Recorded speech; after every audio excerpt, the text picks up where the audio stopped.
Bonsoir chers compatriotes. Bonsoir à vous qui nous recevez à Kinshasa, à Goma, à Lubumbashi et dans chaque foyer de notre grande nation. Bienvenue dans Inside News RDC. Ce soir, nous ouvrons un dossier crucial, le bilan 2025 de notre diplomatie. Mais nous n'allons pas simplement lire un rapport. Nous allons décrypter comment la République démocratique du Congo a défendu ses intérêts sur l'échiquier mondial. Notre pays a traversé une année de péril et de combat. La diplomatie n'était pas un simple outil de communication, mais une véritable ligne de front. Elle a porté la voix de nos compatriotes meurtris, elle a cherché la justice et elle a redéfini la place du Congo dans le concert des nations. Alors, au-delà des communiqués officiels, comment la voix du Congo a-t-elle réellement pesé sur la scène mondiale en 2025?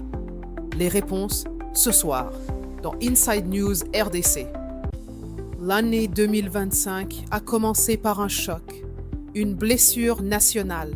Face à la chute de Goma, le choix de la diplomatie n'était pas une option de faiblesse.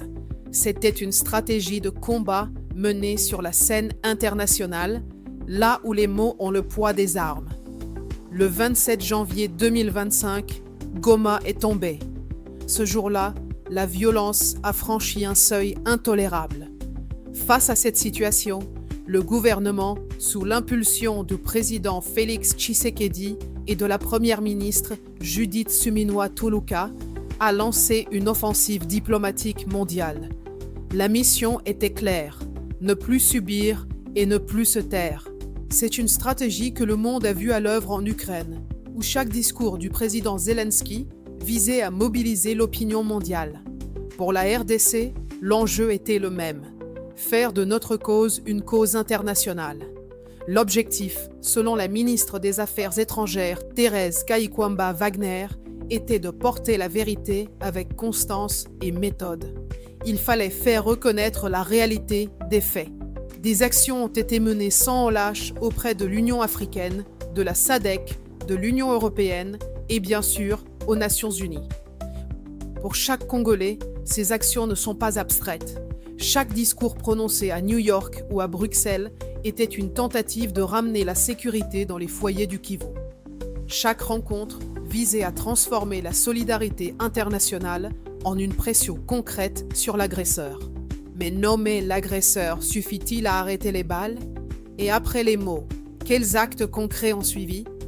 La réponse à cette question se trouve au cœur même du pouvoir mondial, au Conseil de sécurité des Nations unies. Le Conseil de sécurité de l'ONU est l'arène où les paroles peuvent se transformer en droit international. C'est là que les condamnations morales deviennent des obligations pour les États. C'est précisément là que le Congo a remporté une victoire décisive. En février 2025, le Conseil a adopté à l'unanimité la résolution 2773. Ce texte contient 3 points cardinaux. Premièrement, le Rwanda y est clairement nommé comme agresseur. Deuxièmement, la résolution exige le retrait total et inconditionnel de ses troupes de notre territoire. Enfin, son soutien au M23 est explicitement condamné. Une résolution unanime du Conseil de sécurité est un outil diplomatique puissant. Puissant car il signifie qu'aucune des 5 grandes puissances mondiales, ni les États-Unis, ni la Chine, ni la Russie, n'a opposé son veto. C'est le signal d'un consensus mondial sans équivoque qui a rendu les sanctions américaines et européennes politiquement possibles. La ministre a qualifié cette résolution de décision historique et de décision qui engage. Les conséquences furent immédiates. Des sanctions ont été adoptées par les États-Unis, l'Union européenne et le Canada. Plusieurs coopérations militaires avec le Rwanda ont été suspendues. Pour les victimes sur le terrain, cette résolution n'est pas qu'un simple document. C'est la reconnaissance de leur souffrance. C'est aussi le premier pas vers la justice, notamment avec la création d'une commission d'enquête internationale indépendante, chargée de documenter les crimes et d'identifier les responsables. Cette reconnaissance internationale est capitale. Mais comment s'assurer qu'elle se traduise par une paix durable sur le terrain? La prochaine étape était de consolider ce poids diplomatique retrouvé en siégeant au cœur même des instances qui prennent ces décisions capitales. Un pays pèse sur la scène mondiale non seulement en gérant ses crises, mais en participant aux décisions qui façonnent le monde. Après des années à être un sujet de discussion, la RDC a décidé de redevenir un acteur de la discussion. Le 3 juin 2025, l'Assemblée générale des Nations unies a élu la République démocratique du Congo comme membre non permanent du Conseil de sécurité. Le soutien a été massif, 183 voix sur 187. Notre pays retrouve ainsi son siège, 34 ans après sa dernière présence. Parallèlement, la RDC a aussi été élue à la vice-présidence de l'Assemblée générale. Ce retour n'est pas symbolique. C'est un signal de confiance envoyé par la communauté internationale. Il offre à notre pays une opportunité historique. La RDC ne sera plus seulement un point à l'agenda. Elle participera à l'écriture de cet agenda pour la paix et la sécurité dans le monde. Durant son mandat, notre nation défendra des priorités claires, des programmes de désarmement efficaces, un avenir repensé pour le maintien de la paix, le respect du droit international, le rôle des femmes et des jeunes et les liens entre la paix et le climat. Pour le citoyen congolais, qu'est-ce que cela signifie ? C'est la garantie que les préoccupations de notre peuple et de l'Afrique seront portées au plus haut niveau. C'est une immense source de fierté nationale. Avoir un siège nous donne une voix. Mais comment allons-nous l'utiliser pour défendre concrètement la paix au Kivu ? Et pas seulement les grands équilibres mondiaux. Cette influence retrouvée sur la scène mondiale doit aussi se traduire par une transformation de notre diplomatie de l'intérieur, pour qu'elle serve directement chaque Congolais. La force d'une diplomatie se mesure aussi à sa capacité à servir ses propres citoyens. Que ce soit au pays ou à l'étranger, chaque Congolais doit sentir que son État est à ses côtés.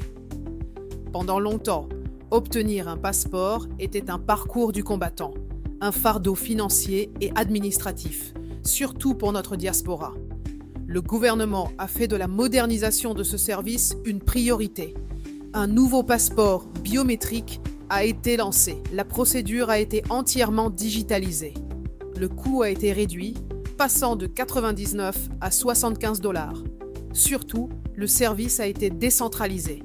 Des centres de capture ont ouvert à Kinshasa, mais aussi en province, comme à Lubumbashi, Goma ou Bunia. À l'étranger, 50 de nos missions diplomatiques peuvent désormais enregistrer les demandes. Les chiffres parlent d'eux-mêmes. 156 798 passeports ont déjà été produits et livrés. Cette modernisation va plus loin. Elle touche à l'outil diplomatique lui-même. Notre pays a fait l'acquisition d'un immeuble pour sa mission permanente à New York. La chancellerie à Washington est en pleine réhabilitation. Ce sont des investissements dans l'image de la RDC, mais aussi dans l'efficacité de nos représentants. Mais de nouveaux passeports et des murs rénovés ne suffisent pas. La vraie question est celle de l'humain. Sur ce point, le ministère annonce un effort massif. 1273 agents ont été formés cette année et 1000 d'entre eux sont prêts à être déployés. C'est le début d'une professionnalisation indispensable pour que chaque consulat soit véritablement au service de ses compatriotes. Une efficacité interne qui doit se refléter dans la manière dont notre pays construit ses alliances à l'extérieur. La RDC a tourné la page d'une coopération subie. La nouvelle vision est celle d'une coopération choisie, ciblée et orientée vers des résultats concrets pour notre population. Pour cela, notre pays diversifie ses alliances. Un axe sud-sud a été relancé avec des nations comme le Brésil, l'Argentine et l'Uruguay pour construire des ponts au-delà des partenaires traditionnels.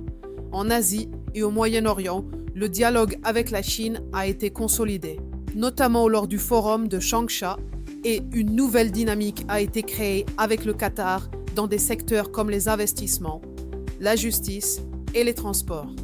L'axe euro-américain n'est pas en reste, mais il est redéfini. Les partenariats avec des pays comme l'Allemagne et la Belgique sont devenus plus structurés. la relation avec les États-Unis a atteint un nouveau niveau avec la signature d'un accord de partenariat stratégique. Ces accords ne sont pas de simples déclarations. Ils ont des impacts visibles. L'électrification du district de Montamba grâce à la coopération japonaise. Le projet structurant du corridor de l'Obito avec l'Union européenne. Ou encore un mémorandum sur la sécurité avec les États-Unis. Multiplier les partenaires est une chose. La vraie épreuve sera de transformer ces poignées de main en emplois pour nos jeunes et en infrastructures pour nos provinces, tout en garantissant que le Congo ne brade pas sa souveraineté. L'action de notre diplomatie a aussi un visage humain, celui de la protection consulaire. En Ouganda et au Burundi, une assistance humanitaire directe a été mise en place en partenariat avec le Haut Commissariat de l'ONU pour les réfugiés afin de soutenir nos compatriotes déplacés. Dans d'autres régions du monde touchées par des crises, comme en Russie, en Iran ou au Liban, des opérations de rapatriement ont été organisées. C'est un message fort. L'État congolais montre qu'aucun de ses enfants n'est abandonné où qu'il se trouve. Ce soir, nous avons vu les contours d'une diplomatie en pleine mutation. Retenons 4 points essentiels de ce bilan 2025. La résistance par le droit. Comment la RDC a fait condamner le Rwanda par la plus haute instance mondiale. Le retour du géant. Le siège retrouvé du Congo au Conseil de sécurité des Nations Unies après 34 ans d'absence. Un État au service des siens. La révolution du passeport biométrique, symbole d'une administration qui se rapproche des citoyens. Et enfin, des alliances choisies.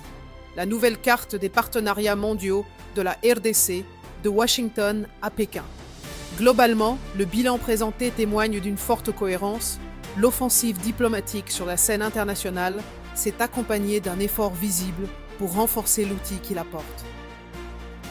La principale interrogation réside cependant dans la capacité d'exécution et surtout dans la temporalité. Le grand défi pour le gouvernement sera de traduire les succès diplomatiques qui s'inscrivent dans un temps long en changements concrets et rapides sur le terrain sécuritaire dans l'Est et dans l'amélioration des services pour chaque citoyen congolais. En définitive, le verdict sur ce bilan ne sera pas rendu dans les couloirs de l'ONU, mais dans la réalité quotidienne des citoyens du Kivu et de la diaspora. C'est à cette aune que la diplomatie de la RDC sera jugée, non sur ses victoires, mais sur leurs dividendes de paix et de service. Je vous remercie de nous avoir suivis. C'était Julia pour Inside News RDC. Que Dieu bénisse notre nation. Bonne continuation.